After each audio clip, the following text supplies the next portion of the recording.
You're about to watch a clip from the Videomaker podcast. To watch or listen to the full episode, click the link in the description. The other, we talked about basically incorporating tilts and pans with your dolly and truck shots, but the next one actually is the most interesting, I think, which is the Zolly shot. Yeah. We're entering another level here of complexity. The Zolly shot, the Vertigo shot, the Hitchcock Zoom.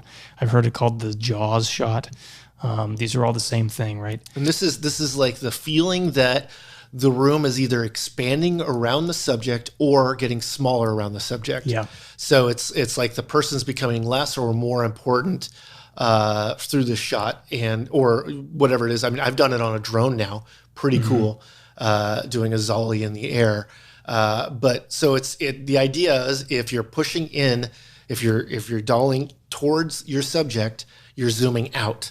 Yeah. And then if you're pulling away from the subject, you're zooming in. And what it does is it keeps your subject in the middle, but space compression starts to either elongate the space between you and the subject. So because your field of view is getting larger or smaller, you're getting this weird feeling. The Hitchcock is where I've seen it. It's the example that most people, but I've heard it called the Zolly far more than the Hitchcock Zoom. Yeah, young people these days haven't seen Vertigo. Yeah.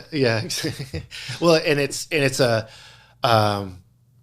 I mean, I've done it on my phone. I mean, you can do it with a pinch now. Just walk towards your subject and zoom in.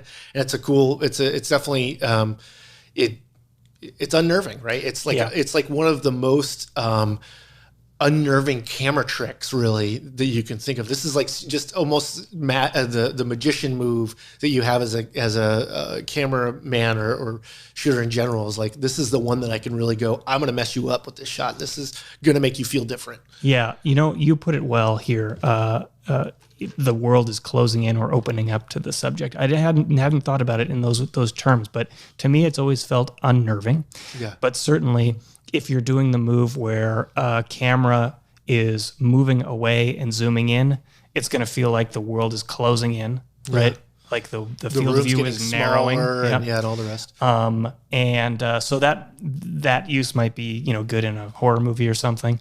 Yeah. Versus if you're doing the reverse camera moves in and zooms out, you're now seeing more of the world, and this is a shot that you might use if someone has just dropped acid or something, and suddenly everything's wide open. Yeah, just found out their parents are getting divorced, or some kind of mind-blowing thing. Yeah, you're like literally giving them the space to have a reaction for those things. But that's it. The closing in is really the unnerving one. The expansion is less so, but it's it's still useful. I mean, and you could use it for a lot of different ways, but it's a shot that will absolutely give you a feeling, and not all shots are meant to give you strong feelings. This is definitely one that is going to that is you need to use with need. Yeah, and I've seen this done a couple of ways. One is a very fast move.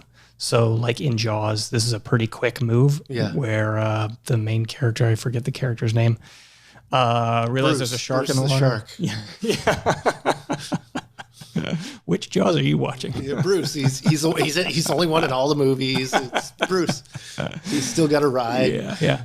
That's the one where it just happens like, usually they make some sort of weird sound effect, I like how you added a sound effect to that. It is needed. Yeah, and then the other one, I think it was in Pulp Fiction, maybe. It's done very slowly as they're sort of sitting there at the fast food restaurant having a conversation. And if you're not paying attention, you won't notice, but the compression through the windows of the background to the street, starts to change over time.